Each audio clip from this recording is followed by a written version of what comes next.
welcome to this session on art and culture and its relationship with authority.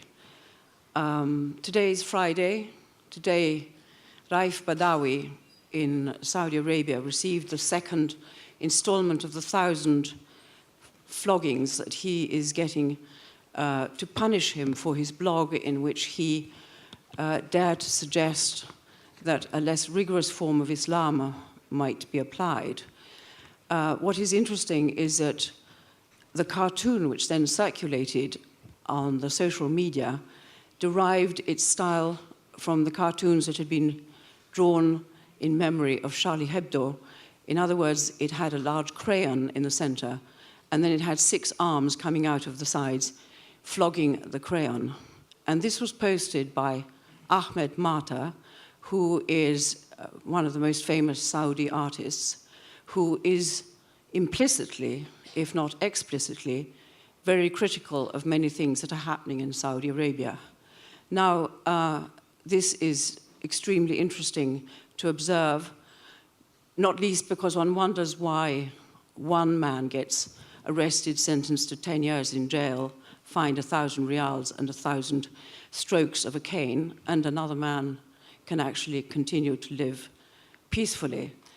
And this is what we would like to talk about a little, about the role of art and culture in these societies and the relationship with authority, whether this can be a fruitful relationship, whether it will help in the development of the Arab world or otherwise. Now, the format of the afternoon will be this.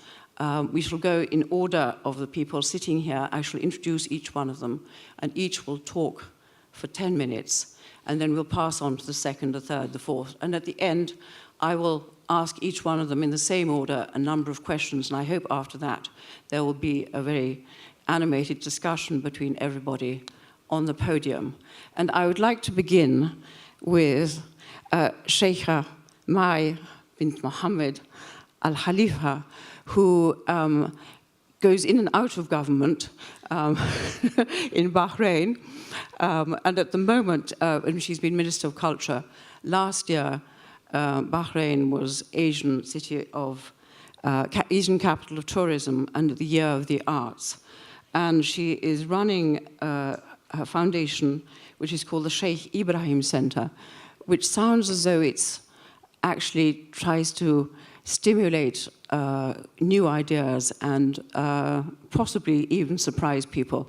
So I would like her to begin talking. I would like to have quotations from everybody, and she has said, because this is also Heritage Year, and she is keen that the heritage be respected as well. So her saying is, our heritage is our wealth. So Sheikha Mai, would you like to talk and show your presentation? My pleasure. مساء الخير جميعاً. سعيدة أن أكون معكم في هذا اللقاء حول الثقافة وحول تراثنا ثراءنا. أشارت السيدة مقدمة البرنامج إلى أننا Good evening to everyone. Thank you for this presentation.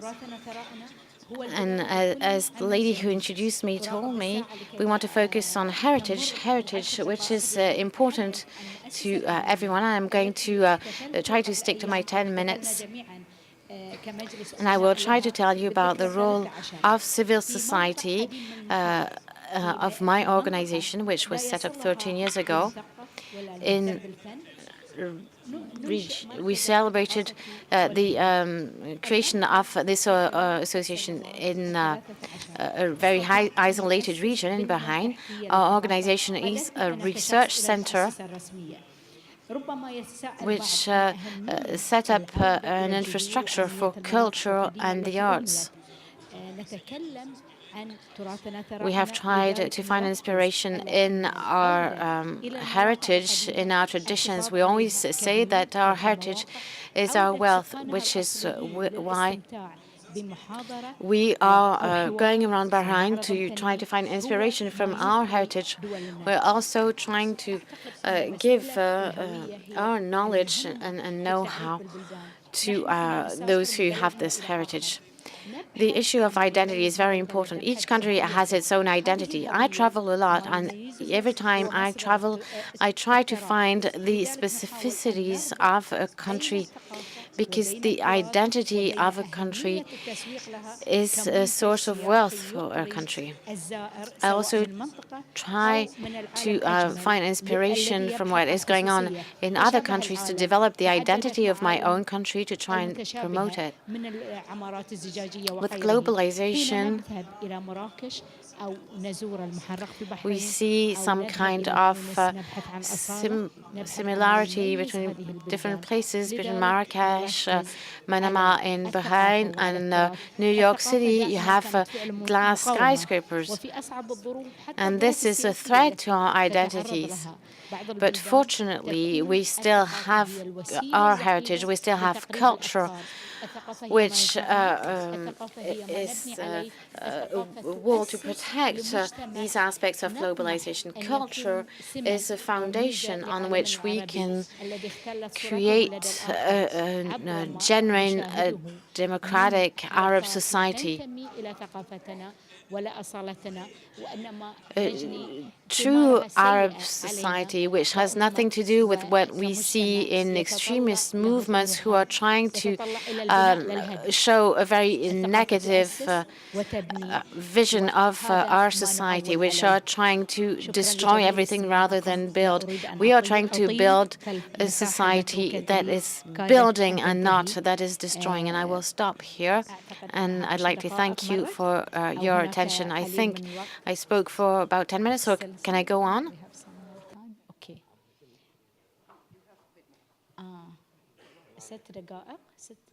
6 دقائق اوكي 10 دقائق عندي 4 دقائق ربما امرر رسائل هامه. So I have 4 minutes left. I'm going to tell you about culture as a form of resistance. Culture is a flag bearer for aesthetics and beauty. We are organizing many cultural and artistic events in our center. تشمل جميع أو تشمل ما استطعنا أن نحققه من معارض أو بيت للموسيقى وبيت للشعر يستضيف. We have many exhibitions. We have a museum with around 20 rooms where we present the work of ours. So we are proud to either have created or have been involved in creating. We say that beauty can save the world. And if you look for beauty in our streets, in our cities, in our countries, we will be able to create a society that believes in beauty and culture, a society that cannot bear barbarism and fanaticism. Through culture and people who love culture and their arts in Bahrain, we've managed to move towards this ideal. And it is through our faith and the belief that others have in us that we are able to achieve all we've achieved so far. التعليم متاح للجميع، التطبيب أيضا، السكن متوفر. The societies of the Gulf countries have made major progress through education, through the services provided to all our populations, but also culture and the arts played an important role in the development of our Gulf countries. Future generations have to keep on the same trend. Which is why I'm saying once again that culture is a form of resistance, and resistance has to go on. Thank you. Zaki Nosebe is, I would say, the dean of culture in the Emirates. He has been involved there since a very young man, when he came there fairly fresh out of Cambridge, and became the interpreter for Sheikh Zayed, who, as you know, united the Emirates, and was at his right side until his death in 2004. since then, he has been involved in all aspects, pretty much, of cultural life of Abu Dhabi, including the foundation of the museums, the music festival at Al Ain. He is, and this is, I always find rather exotic, he's the head of the chapter of the Wagner Society in Abu Dhabi, and in his spare time translates poetry into, Arabic poetry into various languages. And the quotation of his that I have chosen is, "We here need to learn how to agree to disagree." Zaki, over to you. Thank you, Anne. Permettez-moi de vous adresser en français. Allow me to speak to you in French. When I talk about the cultural strategy of Abu Dhabi, Merci. Quand on parle de la stratégie when we culturelle talk d'Abu about the Dhabi, cultural les strategy images of qui Abu Dhabi, s'imposent, dont the on a images entendu we'll parler have cet in mind après-midi, that we've sont ces heard photographies about this iconiques afternoon de méga is this projets culturels iconic du pays. picture of Le a musée huge cultural project of the country, Abu Dhabi the des Gens Nouvelles, Universal oasis Museum de of the pluie et Louvre de in Abu lumière Dhabi by bordant Jean le Nouvel, littoral, le monumental musée Guggenheim Abu Dhabi de huge Franck-Gehry, Guggenheim plateforme Museum régionale by pour Franck-Gehry, l'art contemporain regional platform transnational, for et contemporary bien art, sûr le and musée of course national de Sheikh Zayed. the Sheikh Zayed Ces National projets sont Museum. sans doute grandioses de par Of leur course, ambition these et are joueront very un rôle ambitious majeur and dans le huge futur projects and impact will play a culturel major d'Abu role Dhabi. in the future cultural Leur impact seule of Abu Dhabi. planification a déjà eu pour effet Their, de catalyser only de their nombreux planning was développements able importants to dans la créativité sur la bring scène us artistique major development autant aux on the Émirats artistic que dans scene, la région. both J'y in the reviendrai plus Emirates tard. and in the region. Mais je voulais d'abord partager But I avec first vous wanted to quelques share with rapides you regards sur le développement d'une communauté some comments créative, on the nationale et growth of a cosmopolite, national, cosmopolitan, réellement creative community, passionnante aux Émirats, which is aujourd'hui truly la plaque amazing tournante in the Emirates. d'une plateforme And it is culturelle now at régionale the incluant des crossroads artistes of a d'Iran, regional cultural d'Inde, du platform with Pakistan artists et de from Turquie, India, mais Iran, aussi Pakistan, d'autres Turkey, sphères and also géographiques d'Asie from et other d'Afrique. areas in Cela a Asia été and le Africa. résultat à la fois de la This was the politique du result gouvernement, both of mais the aussi de la nature policy of the government, véritablement dynamique but d'une also société multinationale of the qui a fait approach des of Émirats sa a terre d'accueil. multinational company that's set up in Mahmoud Ibrahim our est un fonctionnaire au ministère de la Emirates. Santé travaillant dans un village éloigné aux Mahmoud Émirats. Il n'avait aucune formation en Ahmed art, Ibrahim mais used to il live a in a aimé remote passer ses village, après-midi had à never se trained in promener the dans les arts, but montagnes he arides de liked Khorfakkan, walking around où il the se arid sentait attiré mountains par les grands affleurements in de roches Khorfakkan, noires where composant de he loved paysages the arides. black Il a retourné quelques-unes de rocks. ces pierres et a remarqué leur dessous He blanc looked at brillant au soleil. some of these rocks and noticed that Bouger underneath ces pierres it blanches was a apporté une nouvelle white and blue. dimension à un paysage noir This brought qui lui a a new fait dimension to this apprécier black landscape, la nature sauvage. and he Cet artiste made us aujourd'hui est enjoy exposé à the la galerie de wildlife la of nouvelle our ouverte area. And galerie this de New York artist University à is Abu Dhabi, now avec showing his les talentueux works artistes in Abu palestino-chrétiens Dhabi with Tariq other El-Hussein et artists such émirati, as from the Ibtissam Palestine and Abdelaziz. the Emirates.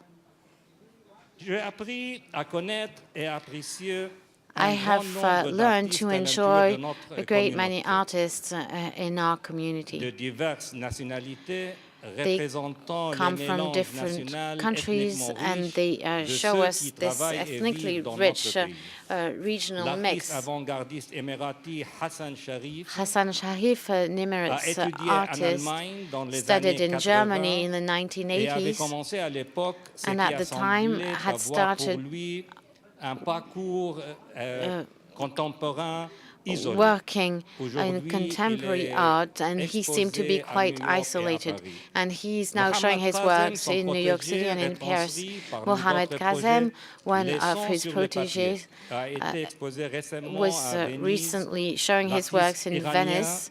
iranien Farhad Iranian artist Fariat a Moushemi été propulsé sur la scène artistique internationale happened depuis upon son the premier atelier aux Émirats, international tout scene comme l'ont after été his les first frères workshop in the Rokni Emirates, et just Ramin as Harizadeh. Rokni Avec Harizadeh. la Fondation d'art Sharjah, pionnière With dans the l'art Art avant-gardiste, Foundation of régional Sharjah, et which was a pioneer international, in avant-garde avec art, un biennale qui a déjà plus de with 20 ans, les importants biennale festivals d'art à exhibition Dubaï et Abu that Dhabi, has et plus de existed for the past 20 80 years, galeries actives and rien more than qu'à 80 Dubaï, active dont galleries just in certains avec des Dubai, succursales some of à which Londres, have Paris et New York. subsidiaries or La scène branches artistique in New aux York Émirats est City, devenue London, and réellement Paris. fascinante. We now have a very Mais cet fascinating essor art d'une scene in the communauté riche Emirates. d'artistes But the nationaux et growth régionaux of n'est a qu'une community of partie regional du and récit. local artists is C'est only the seulement tip en of the iceberg. 1962 que nous avons It was only in exporté notre premier 1962 baril that we de pétrole. exported our Abu first Dhabi a oil utilisé barrel. ces richesses Abu Dhabi afin de used construire this les wealth to infrastructures build et the les services de infrastructure base qui and manquaient à basic chaque domaine. services that Aujourd'hui, nous we did sommes not devenus have. une puissance financière We et are now économique a majeure, major economic and déterminée à financial créer le power, futur héritage and de we notre want to pays. create the future heritage L'exigence of our centrale de country. cette vision est de construire The autour de requirement of nous this une vision économie is to build durable, around us a dirigée par une sustainable société economy éclairée, governed qui by peut an affronter le enlightened défi du society 21e that can siècle. face the challenges of the Dans 21st cette century. stratégie, Abu Dhabi place In le this strategy, développement culturel Abu Dhabi comme partie places intégrante cultural de sa development vision as an integral 2030. part of its La 2030 construction des vision. grands musées est simplement une facette Building new de son museums dessein. is just one Nous vivons dans aspect un monde of this globalisé de plus en purpose. plus We are homogénéisé living où la in a préservation de globalized notre world that is identité becoming est more and un more challenge que standardized, nous and preserving our rencontrons jour identity après jour. is a challenge we La are mission facing on a culturelle daily d'Abu Dhabi basis. se doit par Abu Dhabi's conséquent de cultural préserver mission, son therefore, has to identité et ses preserve valeurs its culturelles identity afin and qu'elle its cultural enrichisse values l'environnement in culturel order de to demain enrich et s'ouvre tomorrow's au monde. environment, Pour and cela, nous for devons it to also encourager open la up to the world. créativité dans la culture In order et to do les this, we arts, have to encourage élaborer et creativity mettre en in œuvre culture and the des arts. politiques, plans et We have projets to d'héritage set up culturel projects et promouvoir for l'éducation cultural et la heritage, and we formation. also have to Un foster certain nombre de education and training. catalyseurs culturels et de A number projets ont of été cultural initiés à Abu Dhabi catalysts and afin projects were d'appliquer initiated in cette Abu Dhabi ambition. in order La to musique, implement this ambition l'édition, in music, le in cinéma, publication, in movies, le foire d'art, in ici d'Abu with an Dhabi, art fair. We have the Abu Dhabi Art Fair. d'archéologie et de In restauration des archaeology monuments and nationaux. restoration of national monuments. Parallèlement à cette stratégie culturelle, In il the se devait meantime, révolutionner we l'éducation also had to afin de revolutionize s'assurer de la education qualité in des order to fondations, guarantee pour the quality cette future. of the foundations Un réseau de for nouveaux this modèles future. académiques ont été présentés et un New réseau academic international models de were centres de presented, recherche and we now d'universités have an a été international installé network of dans la Paris-Sorbonne, Abu Dhabi. universities and Pourquoi tout ceci higher est-il education schools, important? including D'abord, Paris-Sorbonne. parce que Why cela was this répond important? à la stratégie Well, first of all, économique, because sociale et it politique de long met terme the d'Abu long-term Dhabi et des economic and Émirats social strategy pour of Abu créer une Dhabi and the économie Emirates in order to globalement create compétitive a qui globally projette competitive les Émirats economy sur la scène internationale en that tant would que project the pays ouvert. Emirates as Cela an est d'autant plus open-minded important country. qu'aujourd'hui que nous This is all the more important today région du that monde we are où les living forces in a de region of the world l'ignorance et de where the l'obscurantisme forces of ont ignorance détourné nos propres and darkness religions et have cultures dans le seul changed but our de own religion and disséminer un culture dessein in order vindicatif, to violent et nihiliste, où ils propagate sèment la a destruction, la violent and dépravation et une souffrance destroying barbare. purpose. Regagner notre So we propre want to civilisation make our et own reprendre civilization our possession own de vraies again valeurs and inculquées par re-own our notre own religion values et given notre by our culture religion and devient our alors culture. la It responsabilité has la therefore plus urgente become the pour notre most urgent génération. responsibility L'immense for our effort generation. intellectuel que The requiert huge de intellectual s'atteler à ces effort tâches required essentielles ne peut être accompli can que only par be les grandes accomplished réformes dans l'éducation et la through culture et la big connaissance reforms in que les culture Émirats ont déjà and engagées knowledge, dans ces which stratégies are already culturelles underway in et the Emirates éducatives. through Merci. the cultural and education strategies. Thank you.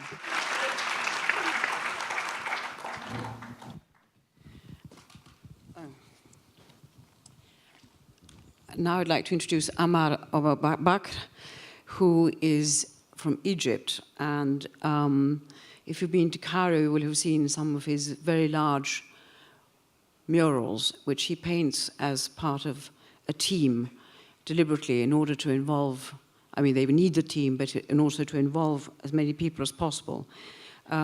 He is an activist. He also teaches fine art in Luxor.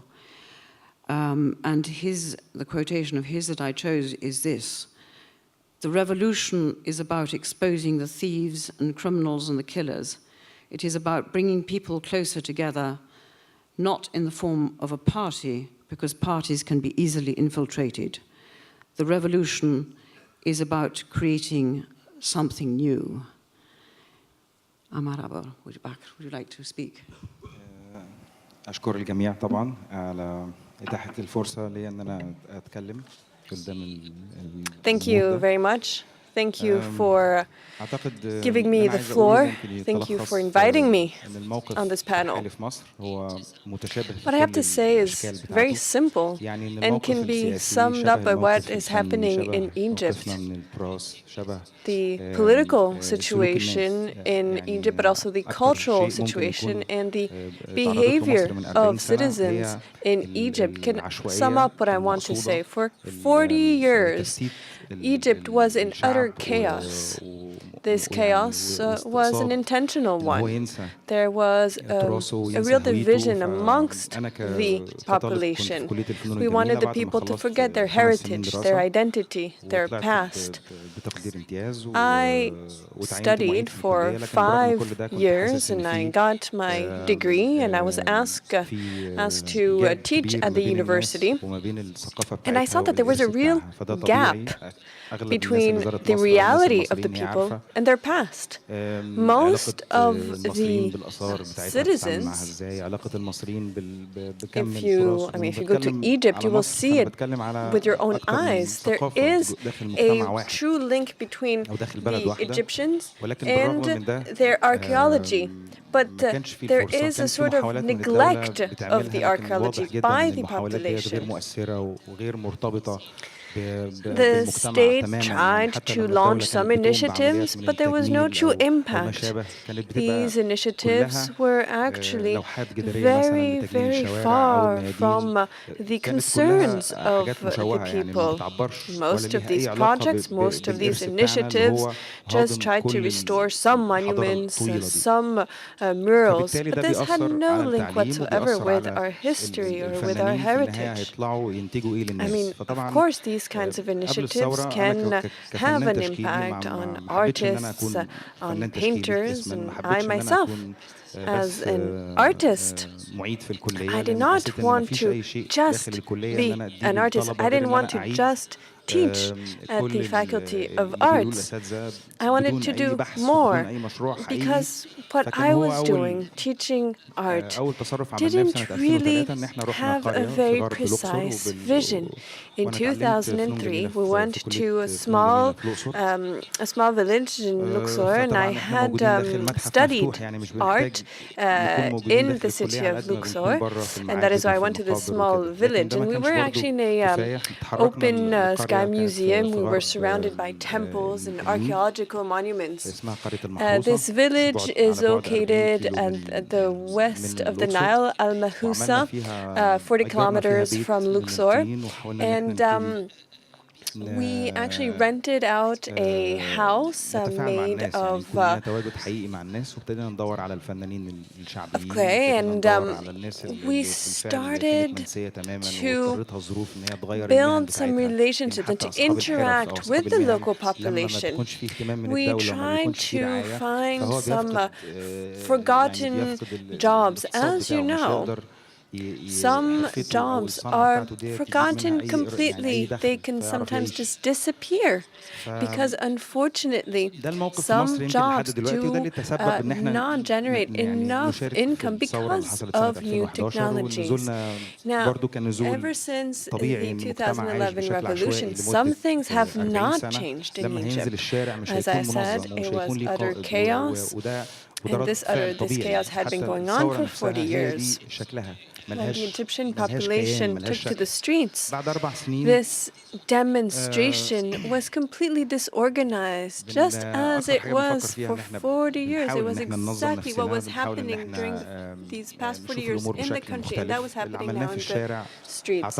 But now we're trying to look at what we've done, and we're trying to showcase that on the walls with these murals. And I think that that is, a tribute from us to the population who took to the streets, who marched and did their revolution. I believe that the Egyptian citizens have the right to see this art in public spaces, in the streets. I, as an artist, did not want to compete with my fellow artists in galleries and museums and rooms. But why is that? Because a lot of Egyptians do not go to museums. And that's why I really wanted to do these murals in the streets. At the time of the revolution, Egyptian artists started to also paint in the streets. And that really gave more confidence to the artists. They actually drew inspiration from what the population was doing. They were taking to the streets. The artists went in the streets also. The murals that we painted actually gathered some very positive reaction from the Egyptian population. And this is the image that I am trying to show. Of course, we have, artists in galleries and very famous galleries in Cairo and elsewhere, but that is just very far from the reality of most Egyptians. When there are violent events that take place, I believe that art can express this violence. The state, sometimes I feel that the state has actually pushed art to become closer to the population, whereas in the past that wasn't the case at all. Today, there is a sort of turmoil that is still present. And so we artists are asking ourselves, what can we do? We cannot just follow in the footsteps of the former governments. No, we need to do something new.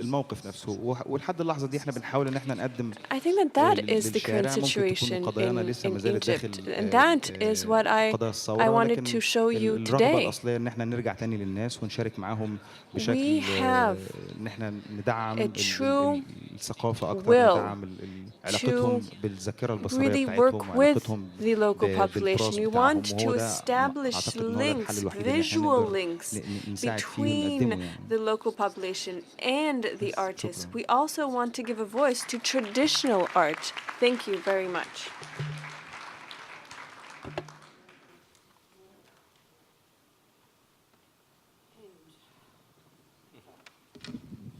Hind Madeb is journalist, Tunisio-Francan, and Moroccan. And Morocco, exactly. And she also makes documentaries.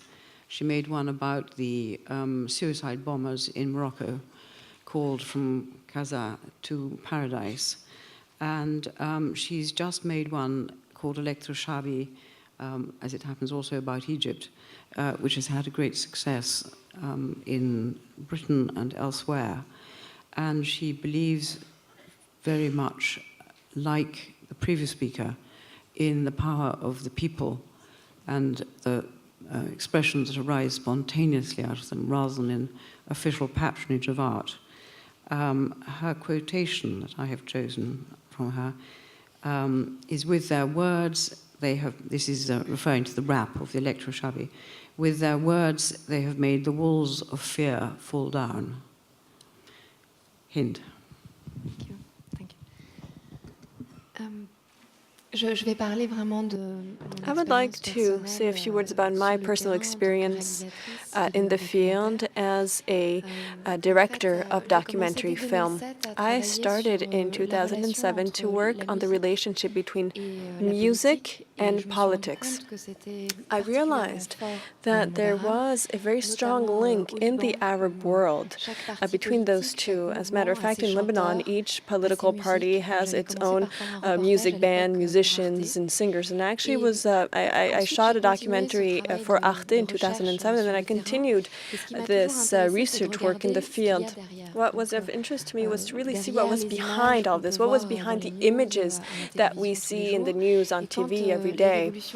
When the Arab Revolution started on December 17, 2010 in Tunisia, there was a sort of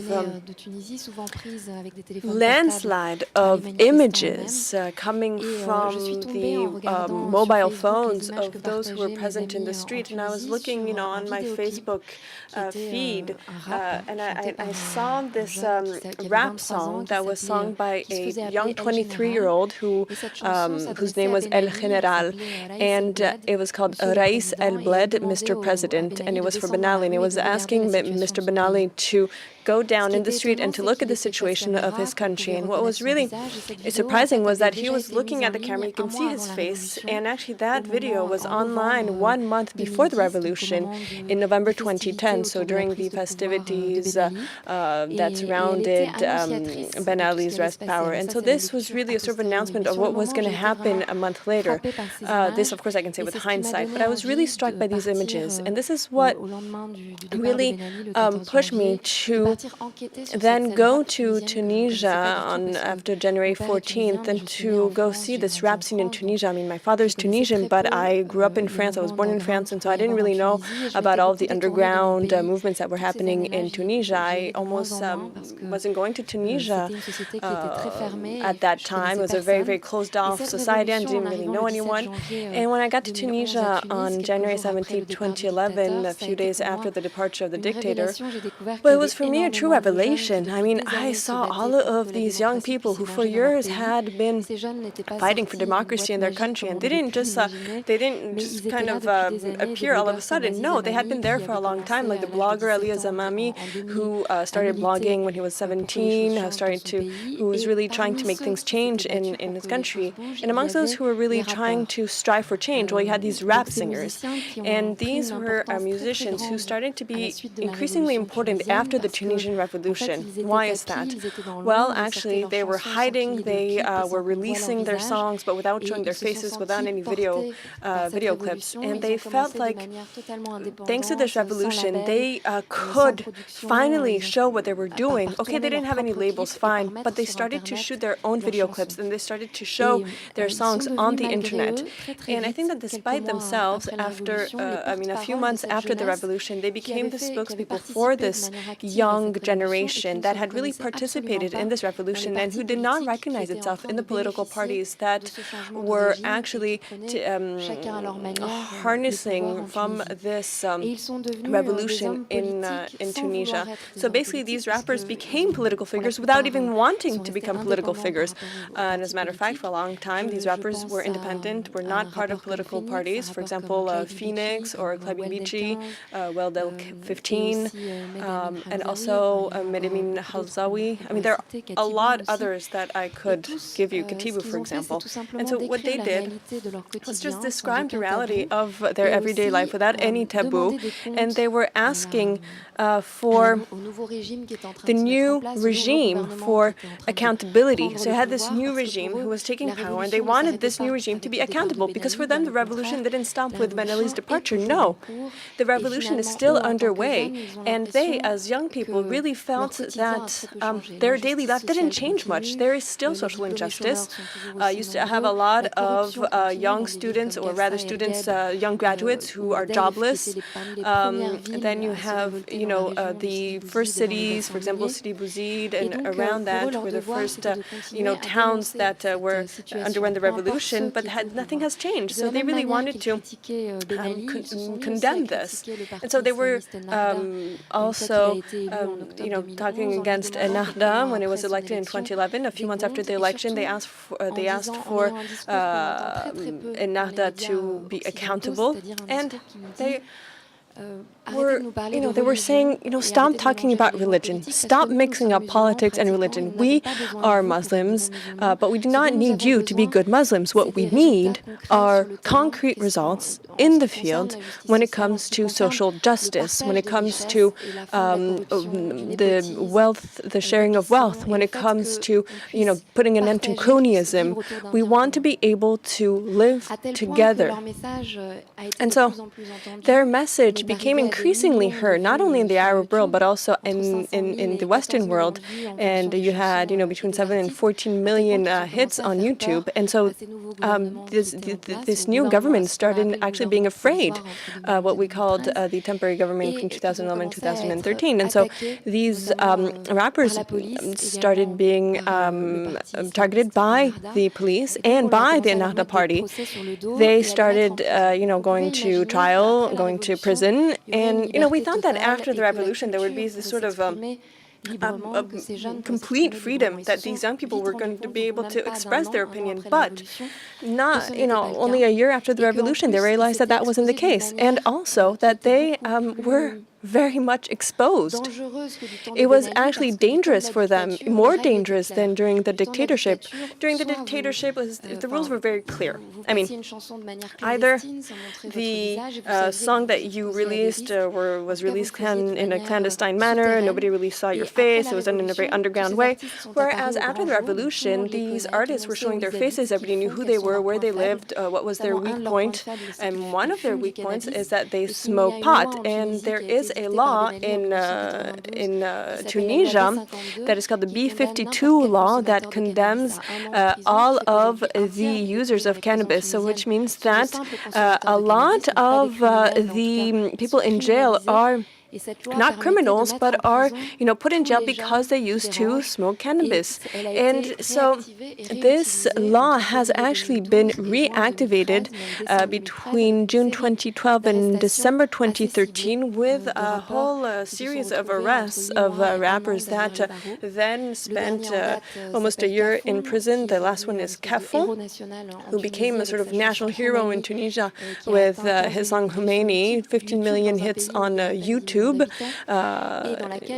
And he basically just, talks about what it means to live in disadvantaged neighborhood. So why are these young people so followed? Well, because they just describe their everyday life and they ask these political parties to be accountable. Now, I also directed a movie in Egypt on what we call Maraganat. It was a movie called Electroshabi. And in this movie, I just followed the young people who created this new scene, and I followed them right after the 2011 revolution. And they also really, shook things up in Egypt. They, well, for me, in my opinion, they are really upstream of this revolution that happened in Egypt, because a few years before the 2011 revolution, they actually made fun of the government, of corruption. They would also lift taboos. They would talk about drugs. They would also talk about religion. There was a hit song called Ashto Haram Haram. I am using vice against vice. And so basically it would look at the 5 pillars of Islam. And I do not do Ramadan. I do not go to Mecca. I do not pray. I smoke cannabis all day. And I am high. I'm very far from God, but you know what? I'm happy just that way. And the fact that this song was heard in neighborhoods where you have the Islamic Brotherhood, which are very present, shows that this young generation is developing, and exists despite the state, despite the government, and despite all of this religious fundamentalism. And this also translates the energy of youth, this youth which is connected to the rest of the world, the rest of the youth. You know, these youth who are fans of David Guetta, the American house scene, but at the same time who love the traditional hobby, these traditional artists who also love, you know, the Sufi songs. And so here you have this scene that just basically mixes up all these different heritages and all their legacy, and they have a real freedom. And the difference between the Egyptian and Tunisian musicians is that they were able to set up their own economy by, you know, playing in weddings and by actually getting paid for that, because even in poor neighborhoods, you know, they can play in those weddings, and because people really like their music, even in the Gulf cities, the sons and daughters of the big sheikhs actually invites them to. Ah yes, I have to be quicker. Okay. Bon, en tout cas, en résumé, tout ce que je fais dans mes just to sum films, what I've been trying to say is that in my movies, I'm just trying to show the rest of the world that the Arab world is not just, you know, limited to the vision that the Western media gives of Arab world, either Islam or dictatorship.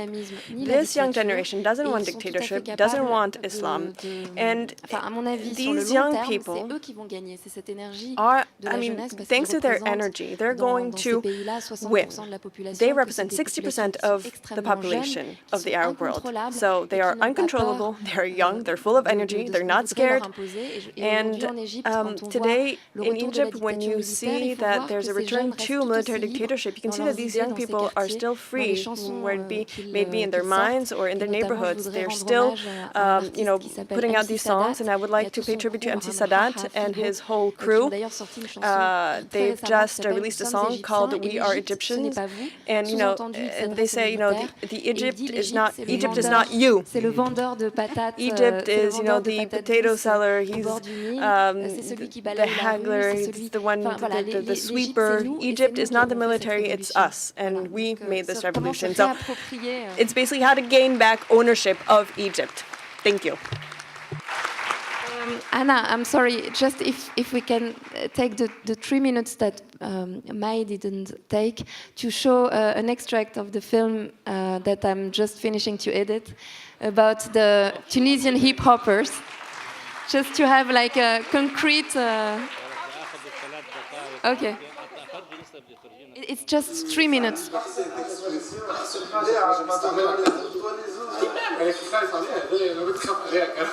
الحبس في تونس واجب مقدس. كل طفل يوصل عمره 22 بين 20 و 25 سنه في تونس كيف تعدي الجيش؟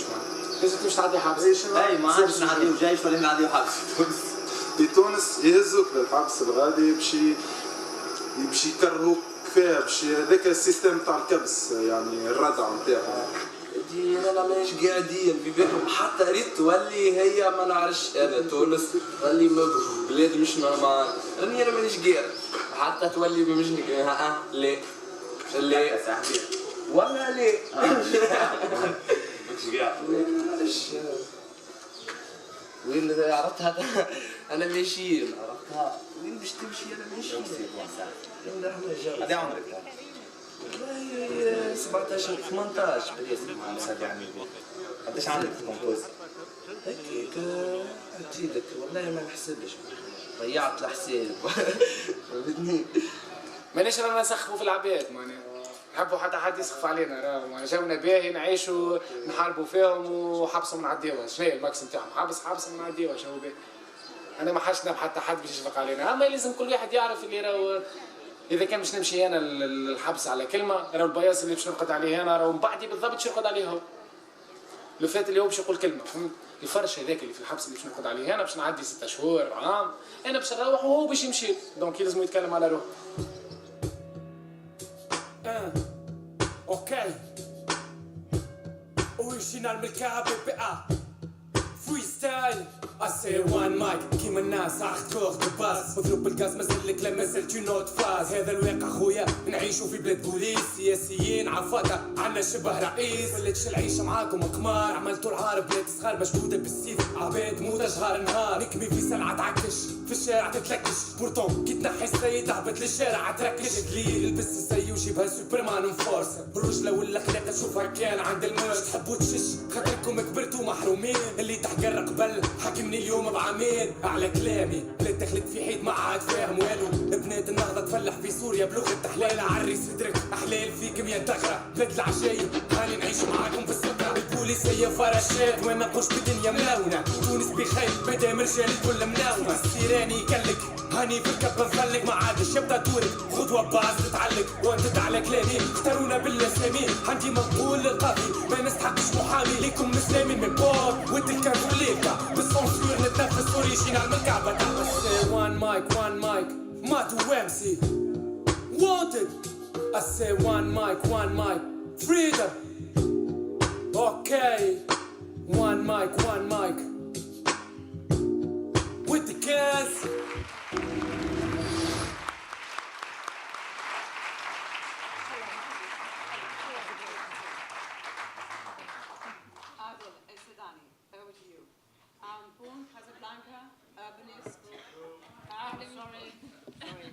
Adel Esadani, born in Casablanca, urbanist or town planner, scenographer, former president of the Fabrique Culturelle des Anciens Abattoirs de Casablanca, which was a big, as I can understand it, a big sort of cultural project grown up spontaneously in a derelict area of the town.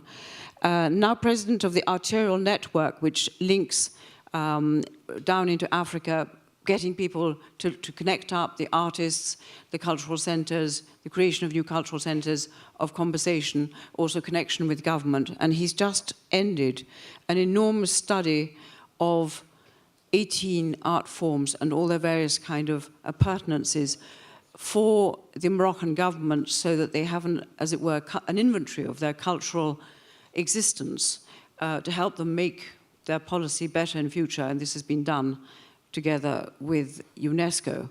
So, over to you. Merci pour l'invitation. Thank you, and thank you for the invitation and for the transition.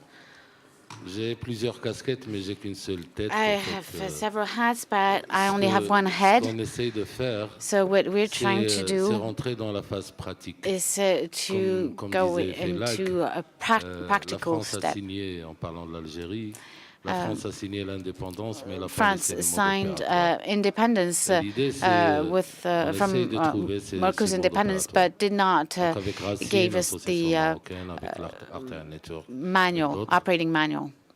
So that's what we're trying to do. We're working on 4 essential points. We're working on cultural policies, because we have to design cultural policies that are appropriate for our populations in our own countries. Since more than 60% of our population is under the age of 25, so that's an inverted age pyramid, we have a public education system that does not work very well everywhere. We do not have a popular education system, so we want to stop doing copy and paste, but we want to copy and create in terms of cultural policy mechanisms. What kind of activities in creation, in production, amateur and professional practice, technical training, artistic training, and so on. So the idea is how to create our own mechanisms that are adequate for us. A study was done a month ago by the High Commissioner for the Plan in Morocco. A Moroccan reads on average 2 minutes per day, watches TV on average 3.5 hours per day, and spends on average 8 minutes on the pornographic websites every day. Those are just raw figures. de voir comment on peut réparer. So the idea is to try and mend, or rather consolidate, our societies, starting from the individual. If we want democracy, as Nelson Mandela was saying, one man, one vote, we need to have that person. We need to work on one thing. We want to have individuals in the modern sense, that is, individuals who know their history. You know, the questions: who am I? What am I here for? And where am I going? But an individual who knows who is going to vote for, who is either conservative or liberal. Comme ici, avec un we have systems, with mais on a percentages and so 50% on. d'analphabètes. Donc il y a beaucoup de gens qui votent, qui ne savent pas pour qui ils votent. Ou bien une structuration tribale ou la corruption, etc. Donc ça ne reflète absolument pas une photographie de la société. Et après, l'histoire, c'est le développement social. On a deux manières d'avoir de l'économie et de la prospérité dans les pays. There are two ways of having prosperity in a country. First of all, you need to have social stability for the economy to work, because when there is war, it doesn't work. I'll come back to this. So either you have stability through repression, through control, and you have repression, and the economy goes well, and so on. We are offering something different, which has worked elsewhere. It's human development, social development, allowing the level of individuals to progress through education, through culture in the anthropological meaning of the term, changing habits, having self-regulation in public space. C'est ou bien il y a un espace public qui appartient à tout le monde et donc on en prend soin. Il y a un espace public qui appartient à personne et donc il est sale, on n'en prend pas soin. Il y a un espace public qui appartient à l'État et donc on le détériore dans nos sociétés. Donc l'idée, c'est d'avoir une autorégulation sociale. Ça coûterait peut-être moins cher. So maybe we need to have social regulation. It wouldn't be as expensive, and we could reach stability while having human development. So as a civil society, we want to help decision makers to make decisions, professionals to structure themselves, and the public to find un moyen de se poser des questions, de poser a way of asking questions. Tout bêtement. And questioning themselves. Vous racontez très vite l'histoire. On s'est dit, dans notre pays, le Maroc, je parle du Maroc, on n'avait pas d'état des lieux de ce qu'on a comme politique culturelle, comme artiste, comme lieu de création, formation, diffusion, en art visuel, en danse contemporaine, etc. Et donc, à chaque fois qu'on a un nouveau ministre de la Culture, each time we have a new cultural minister, he has ideas and opinions. So we decided to take stock of the situation. Ça pourrait aider le ministre de la Culture have an overview that could help the Minister of Culture to set up cultural policy. So we carried out this study for over 2.5 years. Des études sur le statut de l'artiste. We worked on the status of artists. Je vous avais averti que j'allais être technique. I had told you that I was going to be technical. We talked about copyright because there's still progress that can be made to comply with copyright laws. Cultural diversity, we are in a country where we speak several languages, so this has to be respected as well. The presence of art in public space as well, de la structuration anthropologique de nos populations circulation. On n'a pas de problème de public dans nos pays. Un accident de circulation est un succès populaire. Quand on fait du théâtre dans la rue, on a du monde. On n'a pas de problème. Et je vais en finir avec ça parce qu'il me reste 3 minutes. On a fait les états généraux. On est sorti avec quelques conclusions avec lesquelles on essaie de contaminer le reste de l'Afrique. We're trying to contaminate the rest of North Africa with this because we started from the same point, saying that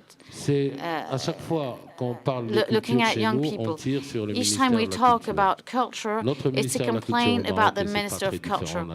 Our Minister of Culture in Morocco is the ministry is 0.27% of the country's budget. It's almost the same in Algeria. Pour, par exemple, avoir une industrie créative, so in order to have, je montre le niveau un peu. Une industrie créative du livre, il faudrait d'abord qu'on ait des lecteurs, des gens qui achètent du livre. Industry, we need to have readers, people who buy books. Un best-seller au Maroc, c'est 3000 exemplaires. The best-seller in Morocco en 3 ans. Sells 3,000 copies over 3 years. So you cannot have a book industry with this kind of figure. So there's no real education to art in school. So if you don't educate on art in school, if you don't teach children how to love reading, we won't be able to have a book industry. So culture has to be at the core of a public development project. We say that culture is the solution. On a essayé les solutions économiques, ça marche pas. We've tried economic solutions. It doesn't work. We should not forget history. We've had the adjustment plan. We've had the IMF. We have faudrait quand même réparer des erreurs. Removed a number of plans or programs. Les intermédiaires it didn't work. Dans nos pays, et c'est partout pareil. Intermediaries la transition est jolie, c'est on est parti au départ en disant, mais alors pourquoi l'Allemagne de l'Est et l'Allemagne de l'Ouest, quand ils se mettent ensemble, on n'en entend même plus pas parler. Why don't we hear about Eastern Germany and West Germany getting back together? It's one people, one country. It takes time and so on. Il y a une révolution. In our country, we had a revolution. And it ended in a civil war because human development and social development do not allow to have a public space. I'm not going to talk about Voltaire and so on. But we need to have a proper substrate on which to found a society in order to have democracy and a little bit of stability. So it's technical work. De travailler par rapport à la question de la culture. There are two ways of working on culture. Nos gouvernants veulent de l'image, veulent la culture pour le prestige, etc. Want culture for image, for prestige. Us in civil society are working on the structural aspect. And that's the kind of negotiation we have with the governments. You want image, okay, we can do this with culture, but we have to structure citizens if we want a democracy. Otherwise, we'll keep going round and round. And what happens to us is being transmitted to you in France. There's a link. Déjà dès le départ, des hypothèses de groupe. Pourquoi on fait ça? Make proper working assumptions, it's not going to work. Fundamental points you made. Very good points. 0. Lina, I'm afraid that your time has been somewhat gobbled up, but I want to ask you, well, first of all, I'd explain who Lina is. Lina is Tunisian, married to a citizen of Jeddah, and I first heard about her when I heard about Jeddah Art Week, which she founded because she felt that the city needed to have an art week. She then ran into a spot of local bother because a member of the royal family felt that she was encroaching on her territory. Am I allowed to mention this? And set up a rival organisation and tried to poach all her artists. And there was a bit of unrest there, which goes to show that even when you're trying to do things artistic in a very authoritarian region, area. I mean, artistic pro bono very respectably, you can also run into trouble. But the thing that struck me very much about what she did at this Jeddah Art Week last year is that she went to the disenfranchised. She discovered that the Filipinos, who are right at the bottom of the heap, as we know, in the countries of that part of the world, had a photography club, and they'd had it for a long time. So she went to them, and she saw their photographs, and she did an exhibition of their photography and invited everybody to come and see them. So suddenly these people who were invisible became visible. And I think that is a great thing. And she is now evolving Jeddah Art Week out of Jeddah and making it a sort of pan-Arab event. Would you like to talk about that a little bit more? So I prepared a spiel in English, which I'm not sure if I should now sing in English or French, but yes, basically I'm going to spare you all the curriculum and the bio and all of that, but I just happen to be a huge, art lover, very passionate about it. I somehow joined the auction house where I first started started off this market for Arab contemporary art. So believe it or not, up until 2006, there was, at Sotheby's about 25 different auction categories related to visual arts from across the globe, but no category dedicated to the Arab world. So we started off with that in 2006, which was incredibly successful, and everything went well up until 2011, where I figured that, the auction house is wonderful. It was an incredible learning experience, but, the Arab world needed a little bit more. And precisely, I thought that going to the Mecca of contemporary visual arts, which is the Venice Biennale, could be an interesting way of putting forward in 2011 during the whole Jasmine revolution, because I'd like to call it the Jasmine one, the first Pan-Arab pavilion at the Venice Biennale. And as I was working on that project, I pretty much spent a whole year researching the Arab world, and during all these different encounters, whether they were in Jeddah or Damascus, Tunis, Cairo, Beirut, what became very clear was that we addressed this big landmass of the Arab world, which is about 400 million people, as this big whole that, because of the fact that they speak the same language, then we assume, and quite frankly, I'm not even sure that they do speak the same language. We assume that they will have the same challenges, aspirations, and so on, which is completely false. Every nation has its own characteristics, its own problematics, and most importantly, its own artistic evolution.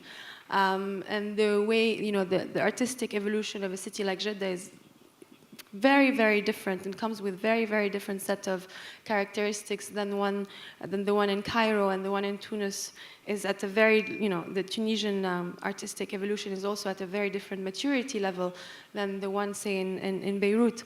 And so it really essentially started off like that, and I realized that the second most important point was that, we, yes, define the Arab world as this one big whole, but then the Arab world itself doesn't really know itself. Arabs don't know each other.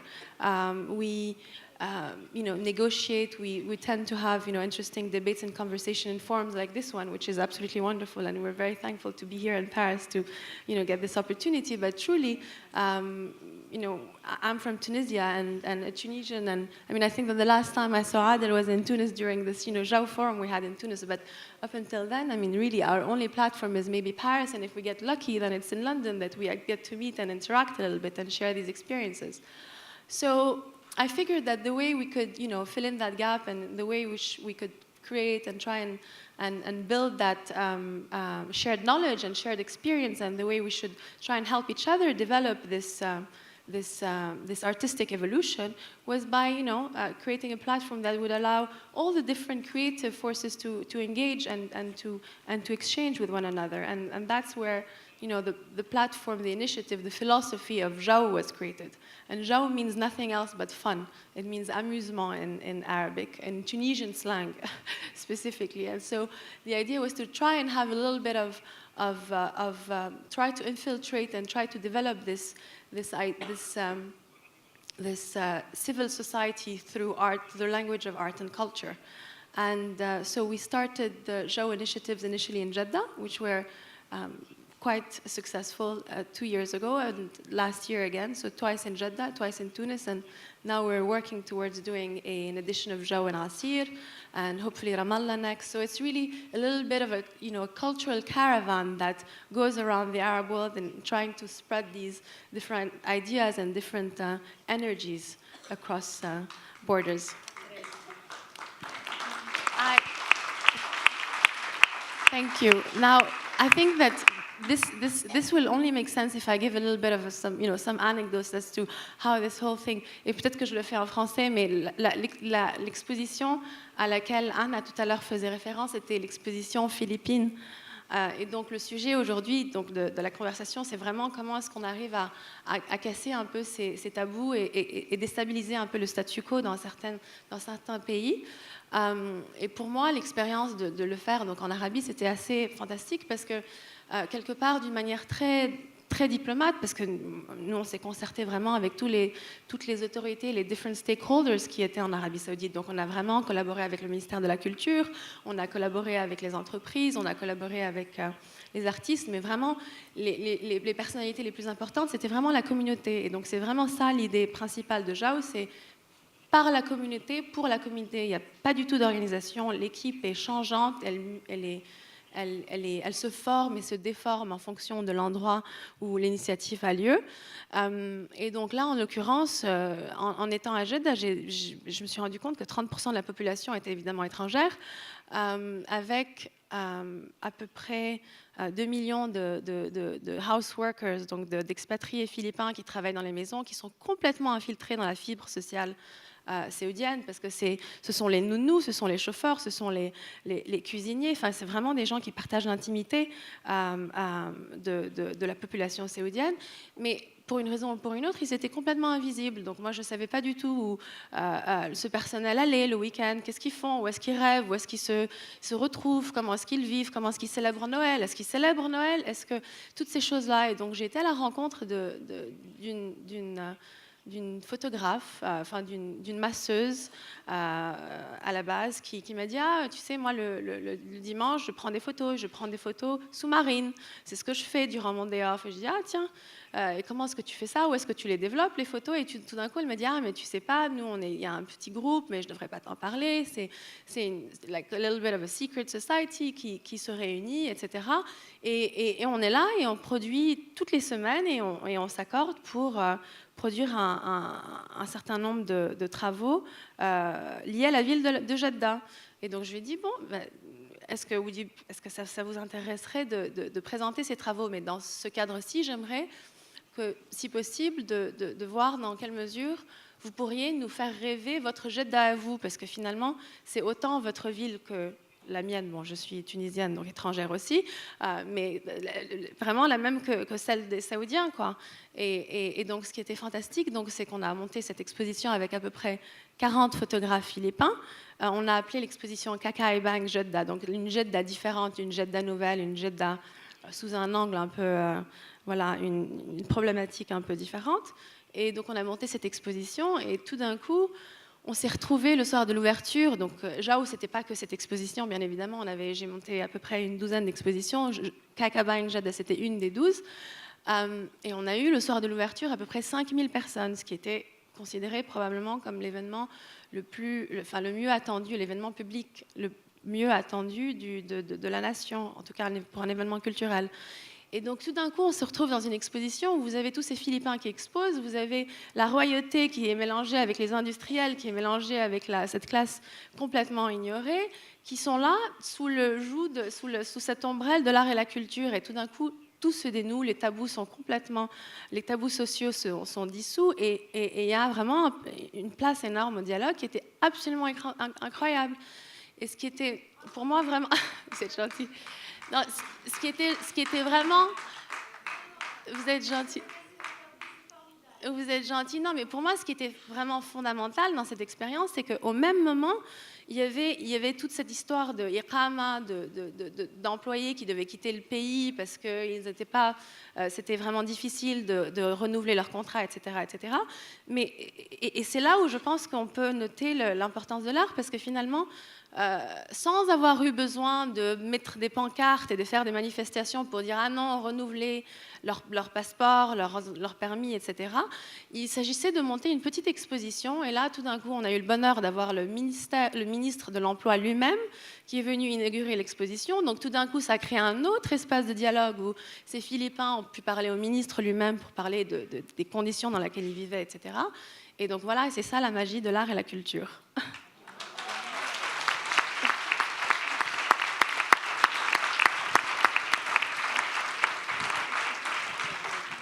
J'ai une petite vidéo vraiment d'1 minute et demie. Mais parce qu'il faut que vous voyez un peu c'est Jaotoun Jeddah. C'est vraiment une vidéo qui a été préparée hier. Donc elle est peut-être un peu vanille, mais elle est sympathique quand même. Je ne sais pas où est-ce qu'elle est.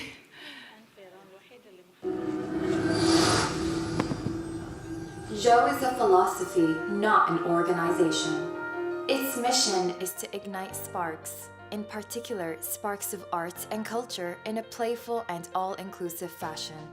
Every year, Joe aims to expand its footprint and offer a more ambitious artistic program, where disparate, organically grown elements of several local art scenes can be brought together in an open, cohesive, and transparent forum.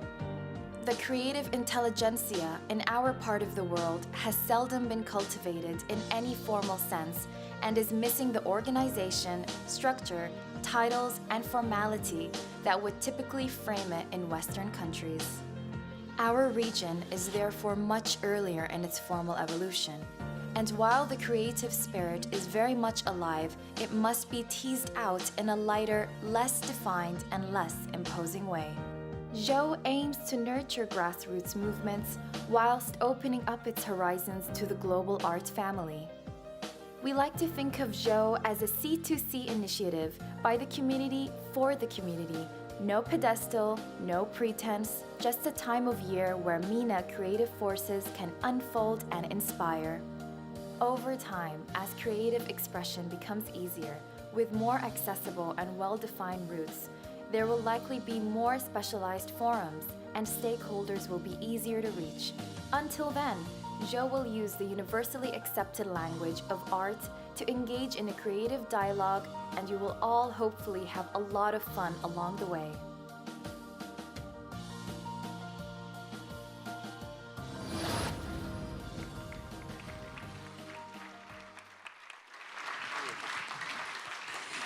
Now, we have horribly little time left because in 5 minutes' time, actually, the closing ceremony is going to happen. And I've been told to tell you not to move. You've got to stay seated because it really will start at 5:30. So I'm, in fact, not going to ask every one of you the series of questions I carefully prepared. I'm going to ask you one question, which is that we've been talking about culture, we've been talking about young people. We've been talking about, we've seen a sort of kind of punk movement of music and so on, but how do you make this connection between people expressing themselves who nonetheless are quite clearly disenfranchised? I mean, they don't even want to be enfranchised. In fact, Amar, you don't even think they ought to be enfranchised because you're worried that if they do get involved in politics, it will all be corrupted. Nonetheless, if you leave things as just a popular movement, people may have a better time of it. It may act as a kind of safety valve, but it actually isn't going to change anything. And we have proof of that in Italy, where a comedian called Beppe Grillo had so many followers on the internet that he actually constituted a party. He actually got 25% of the people voting at the last election, and they have chosen not to do anything with the power that the potential power they actually have. So we have to see somehow a connection between culture, which we keep invoking as a talisman, the thing that is going to save us, and somehow into change. Quickly, can we go down the line? Sheikha, would you like to address that? Yes. إذا تكلمنا عن الثقافة وعن الشباب ومبادرتهم، جميل أن نتكلم عن مبادرة أطلقنا عليها اسم تاء الشباب. مجموعة من الشباب تبنتهم وزارة الثقافة في كل صيف لهم مهرجان تحت هذا العنوان. التاء اخترناها لأن عنوان كل موسم يبدأ بالتاء، تطوير أو تجميل أو تعمير أو تقريب. حتى في سنة الأزمة كانت التقريب هي الوسيلة، دائما نراهن على الثقافة كوسيلة لتقريب الشعوب وكسر الحواجز فيما بينها. لذلك جاءت مبادرة تاء الشباب تحت عدد من المبادرات، جزء منها كلنا نقرأ كانوا ينتقلون إلى مواقع. أسوه بتجربة فاطمة المرنيسي والقافلة المدنية، ينتقلون إلى المجمعات التجارية إلى القرى مع مجموعة من المفكرين والكتاب والمهمين يستضيفونهم ويديرون حلقات نقاش في أماكن مختلفة. هذه المبادرات تبنتها وزارة الثقافة في البحرين دون أن تضع لها أطراً. نحن نؤمن أن الثقافة لا تؤطر، ومساحة الحرية المتروكة للشباب أعطتهم فضاء حرا يمارسون فيه أفكار لم تكن لتتحقق لولا الدعم ربما للأماكن أو الدعم المادي. أيضا المادة أيضا مهمة لتوصيل المعلومة. المبادرات دون دعم من جهة معينة لا تستطيع أن تصل إلى النتائج التي تريدها. نبدأ بأفكارنا ولكن نكسب الآخرين داعمين لنا. أرجو أن لا أكون قد أطلت عليكم. Saki, the question goes to you. Well, I will be very brief. I think what you need is a balanced approach. I think you need a public sector that makes major investments in culture and in education. After all the major collections in Europe were started by either royal families or by governments that invested.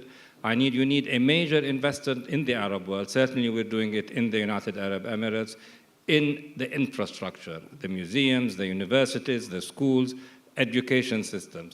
But then you need also a vibrant private sector that can pick this up, and having picked this up, then to provide themselves the creativity that that infrastructure will provide. As I said, we are fortunate in the United Arab Emirates because we have access to both. We have a government that invests heavily in the infrastructure. We have a multi-ethnic, multinational community that lives in the Emirates, above 200 different nationalities that have created a truly vibrant art scene. Where I think we need to go next is to take all of this to the schools at the kindergarten, through the primary level, secondary level, and then university. Thank you. Thank you. Amara. من خلال التجربة اللي احنا عملناها في ال4 سنين، أنا بعتقد إن اللي حصل من 4 سنين هي فكرة احتلال الأماكن. أنا كنت بتناقش مع حمدي صديقي في فكرة إن فكرة الثورة نفسها هي فكرة احتلال الأماكن العامة. فأعتقد إن فكرة الثقافة هي لازم تفضل مسيطرة على الأماكن العامة. يعني أنا بشجع بشكل مباشر هو فكرة انتشار تحديدا في مصر. انا بتكلم على المجتمع اللي انا عايش فيه لان عارف ان هو مختلف عن باقي البلدان التانية، لكن تشجيع فكرة ان الشغل في الشوارع والاماكن العامة قدام الناس ده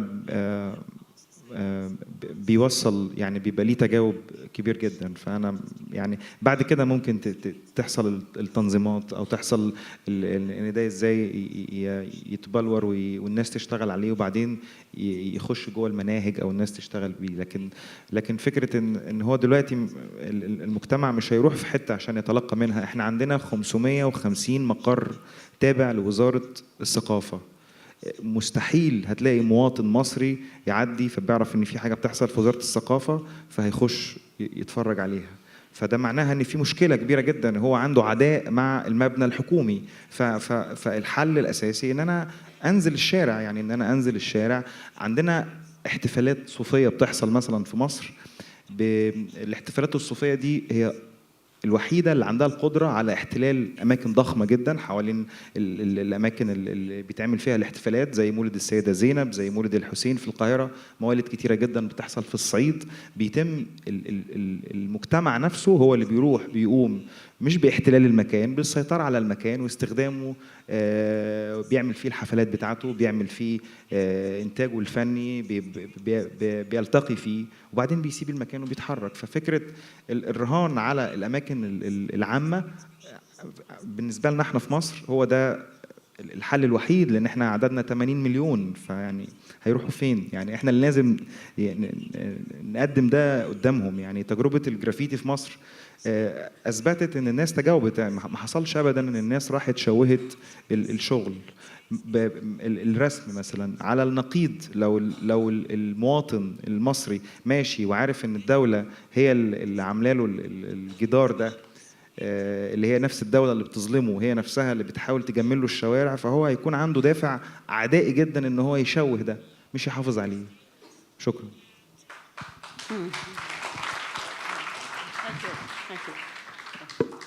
They do not go and see this mural, for example. Yes, I agree with what has just been said. You know, in the scene that I followed, they're really outside institutions, outside the conventional networks. In Tunisia, for example, it's, you know, very hard for those artists to be in festivals. They do not pass on the radio, so everything goes through internet. So it's a sort of, you know, rise to power thanks, or rise to popularity thanks to the internet. In Egypt, as was just said, most of the Egyptian artists invented new ways to broadcast their art. For example, in the street, the marionette, you know, in Egypt, they basically were present in weddings that were happening in the street. And I mean, what is more conventional than a wedding? Yet they come and they play, and it actually looks like a rave party.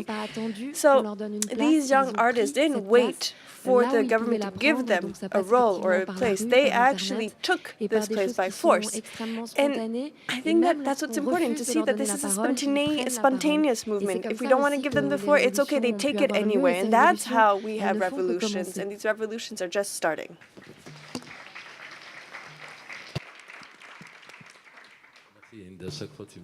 Thank you, and every time it's a perfect segue to what I want to say.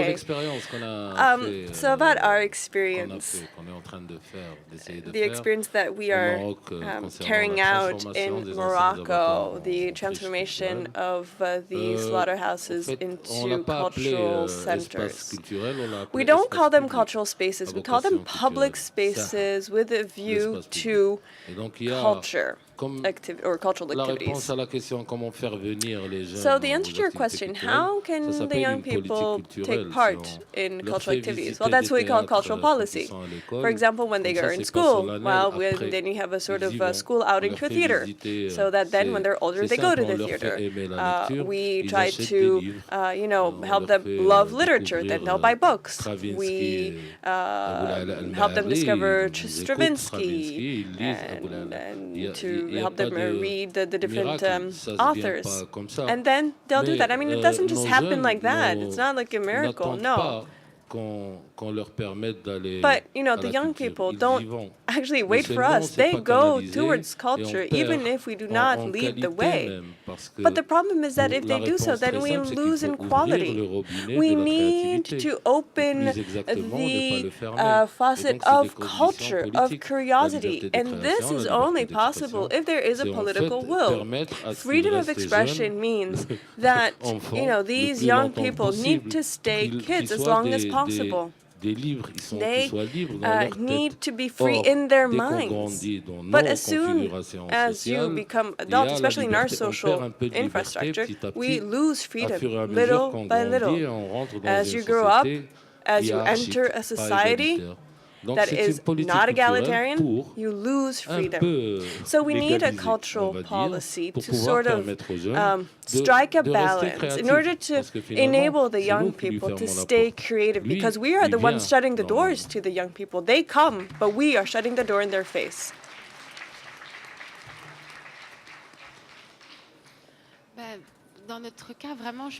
I think that, you know, for us,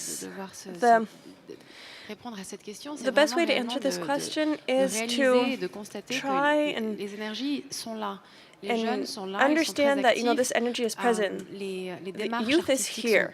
There are a lot of artistic activities, but as Amanda just said, you need to think about the packaging, about, how you're going to think this.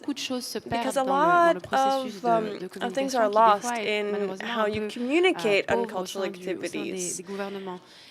Governments don't really know how to communicate on this. But as Maynard just said, what I see, especially with Zhao, is that the young people has really gained ownership of cultural activities through social media. We've never actually had to advertise for our events through conventional networks such as the Ministry of Culture, etc., because everything happened on Instagram. We didn't even, send out invitations, and we had 5,000 visitors. So I think that it's not really, how to make people come, how to make young people come to us, but it's how to make them feel involved and how do we approach them. How can we target them better? How can we make them identify themselves to us? How can we identify this creative spark that is out there?